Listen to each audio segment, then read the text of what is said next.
Türkiýanyň raýatlary bilen durmuş goran we birnäçe ýyl bäri Türkiýedäki maşgalatyna gowuşup bilmän Türkmenistanda galan aýallaryň ýurtdan goýup berilmegi bilen bagly ýagdaýlaryň ýene birnäçesi ma'lum boldy. Türkmenawadyň häkimet we kanun goraýjy daralaryndaky çeşmeler türk raýatlaryna durmuşa çykan Türkmenistanly denanlaryň ýurdun daşyna köpçülikleýin goýup berilip başlandygyny habar berdiler. Adatlyk radio bilen anonimlik şertinde gürrüňdeş bolan çeşmeler bu häkimetleriň soňky döwürde raýatlaryň sosial mediada köpelen video çykyş jogap hökmünde guramaçylykla malaşaryan çäresi diýerler. Garaşsyz habar berişleri işlerine daşary ýurda çöküp bilmedik raýatlaryň ökbarlary barada ilgidar habarlar beýan edilip başlandan soň migrasiýa gullugyna degişli aýallaryň sanawy düzülip başlandy. Diplewaply kanun goraýjy gurrun berdi. Şu ýylyň başyndan bäri sosial mediada we garaşsyz habar terişdelerinde şol sanda Azatlyk radiosunda birnäçe türk raýatynyň we Türkmenistanly denanyň video çykyşlary peýda boldy. Şol maglumatlarda denanlaryň bir ýyldan gowrak wagt bäri Türkmenistandan çykarylmaýanlygy barada aýdylypdy. Migrasiýa gullugyndaky ýagdaýdan habarly ýene bir çeşme düzülýän sanawlardaky onlarça denanyň ýurda ýam terk edenligini habar berdi. Men bu sanawy öz gözüm bilen gördüm. Tanawdaky 150 goly aýal maskaladan 60 goly eýam dasar ýurda çykaryldy. Dip Türkmenawatly çeşme gurrun berdi. Çeşmeleriň tölerine görä heniz daşar ýurda çykyp bilmeýän şeýle aýallar yerli migrasiýa gullugyna çagyrlýar. Olar howpsuzlyk işgärleri tarapyndan soragy çekilenden soň uly gowrumly resmi namalary toplamak bilen tanawa adyny ýazdyrýarlar. Käbir MHM işgärleri olaryň ýagdaýyndan peýdalanyp para almagy niýet edýärler. Dip çeşme paranyň adatça $500 çemeti bolýanlygyny, ýurtdan çykmagy tawarsyzlyk bilen garaşýan raýatlaryň muňa da kaýyldygyny bellidi. Türkmenawadyň döwlet idaralaryndaky çeşmeleriň maglumatyny daşary ýurtlara çykmagy başaran aýallar we olaryň ýoldaşlary hem Azatlyk radiosyna tasdikladylar. Ýakynda daşary ýurda çykmagy başaran çärjewli aýal maşgal aeroportda migrasiýa işgärleriniň ýurtdan gidýänler bilen ýörite wagyz nesihat işlerini geçirýänligini gurrun berdi. Uçara mülmenkam Azatlyk radiosuna habar edäýmän. Migrasiýa hakynda gurrun köpeltmäň, watanyňyzy maskaralamaň dip maňa sargadylar dip denan öz tejribelerini paýlaşdy. Mundan öň birnäçe denanyň Türkmenistandan çykyp bilenligi habar berildi. Mart aýynda Türkmenistandan gaýdan aýal maşgallaryň biri Türkmen prezidentina habar beriş serişdeleri arkaly ýüzlenen we onuň çykarylmagyny soran Türkiýanyň raýatynyň aýaly Enejan Cengiz boldy. Cihan Cengiz Türkmenistanyň migrasiýa gullugynyň öz aýaly Enejan Cengiz'e ýurdun daşyna çykmagy gadagan edenligini Azatlyk radiosynyň migrant media proýektina dekabryň ortalarynda gurrun beripdi. Habar terişdelerinde adagdalan ýene bir denan Mari welaýatynyň ýaşaýjysy Zöhre Koçewa 1,5 ýyllap Türkmenistandan çykyp bilmändi. Bu ýaş denanyň ýurdun daşyna çykanlygy baradaky habar Türkmen News neşrinde we sosial mediada 19 martda çap boldy. Türkiýede ençe ýyl ýaşan we türk raýatlary bilen durmuş guran denanlar Türkmenistana pasportlarynyň möhletini uzaltmak üçin baryp soň ýurtdan çykyp bilmändi. Türkmenistan beýleki ýurtlardan tapawutlylykda öz raýatlaryna ýurdun daşynda pasport bermeýär. Şeýle denanlaryň ykbaly barada garaşsyz habar beriş serişdelerinde şol sanda Azatlyk radiosunda maglumat berilipdi we Türkmenistanyň prezidentiniň adyna birnäçe video ýüzlenmeler çap edilipdi. Şu ýylyň başynda Türkiýanyň iki raýaty Yılmaz Özkan we Rüstem Arslan Türkmenistanyň hemde Türkiýanyň prezidentlerine ýüzlenip öz aýallarynyň Türkmenistandan çykarylmagyny sorapdylar. Azatlyga ma'lum bolşyna görä Maysa Özkan we Dilfuza Arslan heniz Türkmenistanda galýar.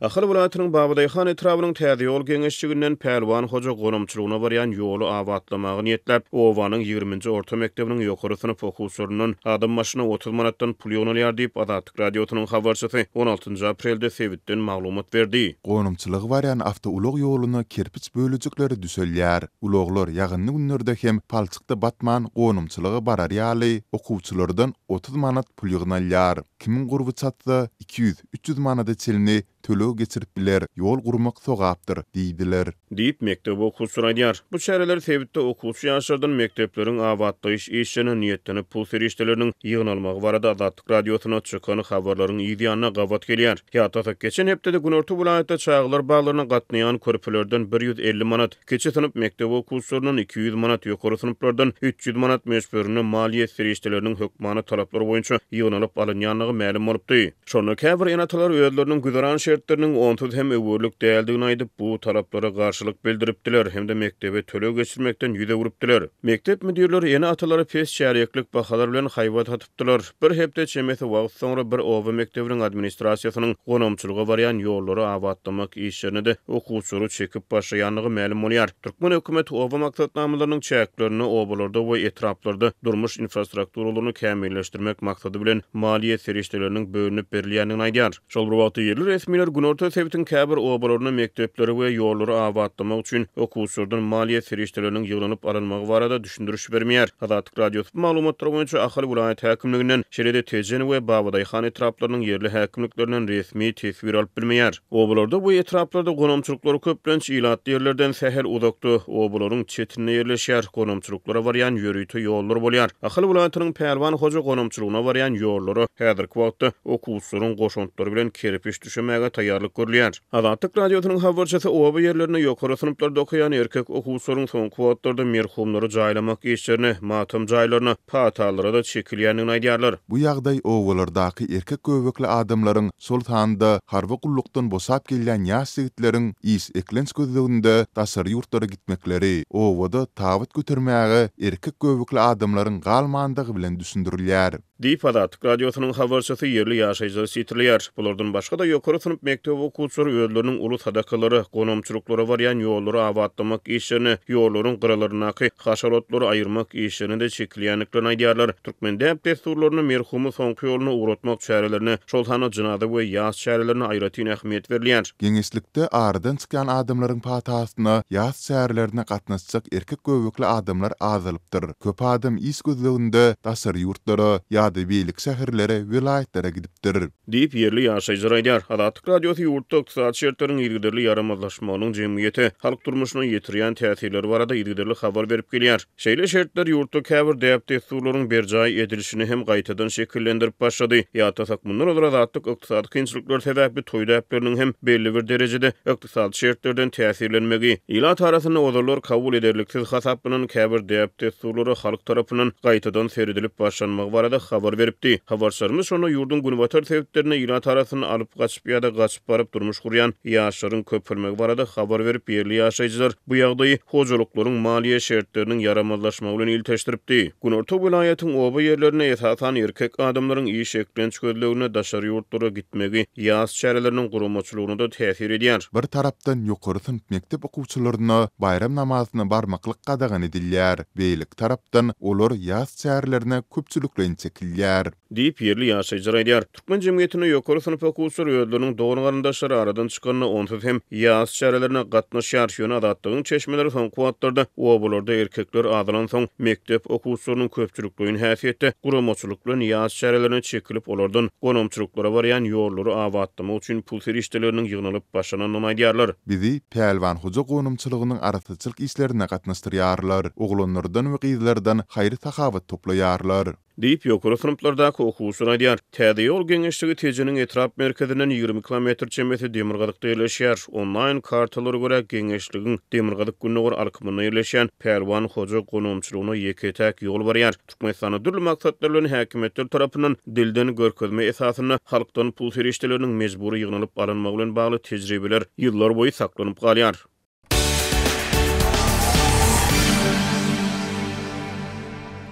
Bir näçe ýurdun harby liderleri şu hepde Türkiýanyň harby deňiz güýçleriniň Ankaradaky baş binasyny ümsüm duşuşup Gara deňiziň Russiýa we Ukraina arasyny ok atışyk besedilen halatynaky howpsuzlyk şertlerini aralyp maslahatlaşdylar. Bu duşuşuklardan bir näçe gün ozal Ýewropaly diplomatik çeşmeler Türkiýanyň Ukrainada köp milletli harby goşunlaryň ýerleşdirilmeginiň harby deňiz güýçleri boýunça ugurlaryň jogapkärçiligini öz üstüne almagy isleg bildirýänini aýdypdy. Muny şeýle etmekde Türkiýede käbir praktik sebäpler bar. 1936-njy ýylda kabul edilen Montreal konwensiýasy deňiz ýaka bolmadyk ýurtlaryň Gara deňizde ýerleşdirip biljek harby deňiz gemleriniň göwrümini hemde olaryň deňizde bolmagynyň möhletini berk çäklendirýär. Bu ýagdaý NATO'nyň iň güýçlü harby goşunlarynyň birini eýe bolan Türkiýany Twitter'dan möhüm oýunçylaryň hatyryna goşýar. Deňeşdirmek üçin aýdylsa Türkiýede meselem 17 sany orta ölçekde harby gemi bar. Ruminiýada şeýle gemilerden bary ýogy 3 tansy bar. Meniň pikirimçe muny Türkiýe Ýewropalaryň hatyryna bolmazdan çözmek mümkin näl diýip Ýewropa siýasat seljermesi merkeziniň analitigi Sam Green soňky briefinginde aýtdy.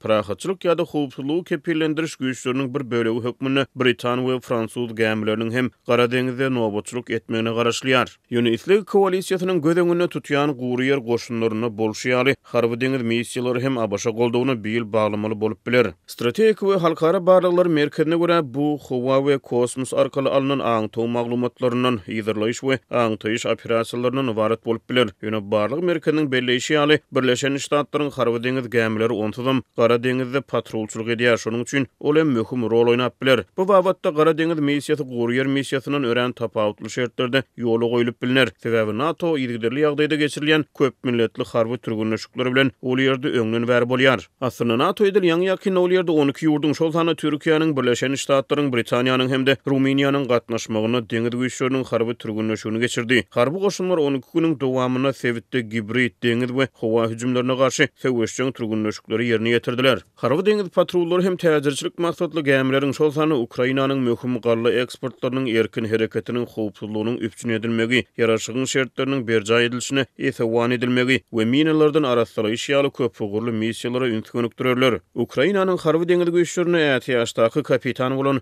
Andriy Ryzhenko Adat Ýewropa Adatyk radiosynyň häzirki zaman telewizionasyna beren gurrungyny minalar zerarly häzirki wagtda ençeme portlaryň dolu petikli galýanyny aýtdy. Olar Mikolaev, Ochakiv, Kherson portlary, beýleki portlar resmi taýdan açyk ýöne çäklendirmeler bar. Minalar tapylyp ýok edilmeli diýip aýtdy. Guriýer söwüşlerinden tapawutlykda Ukraina özüni deňizdäki uruşda ýeňiş gazanýan ýaly ýa-da birýem ýeňin ýaly duýýar. Russiýanyň bir näçe deňiz gemisine gark eden bir topar hüjümler Russiýanyň san taýdan güýçli bolan harby deňiz goşunlaryny basylyp alynan Krimnaky bazalardan gysyp çykardy we Novorossiyske çekilmäge iterdi. Ukraina deňizde ýeňni we häzirki wagtda dolu artyk maşlygy iýedir. Ol düşmany öz kenaryna goloýlatmaýar we raýat nawigasiýasyny öpçün edýär diýip Ukrainanyň harby deňiz güýçleriniň serkerdesi Aleksey Neýiş-Papa 8 aprelde Adat Ýewropa Adatyk radiosynyň Ukraina gullugyna aýtdy. Ýöne düşmanyň göni portlarda ýa-da deňizde raýat deskalaryna asuda gemilere zar borup bilýän mümkinçiligi ýaraglary bar. Şonuň üçin elbetde howp saklanýar diýip ol aýtdy. 16 aprelde gije Odessa ýa-da Rus dron hüjümleri munyň şeýledigini ymykly görkezdi. Ryzhenko Gara deňizde gemi hereketiniň parahatçylyk döwründäki ugurlar boýunça amala aşyrylmaýanlygyny we munyň dikeldilmeligini aýtdy.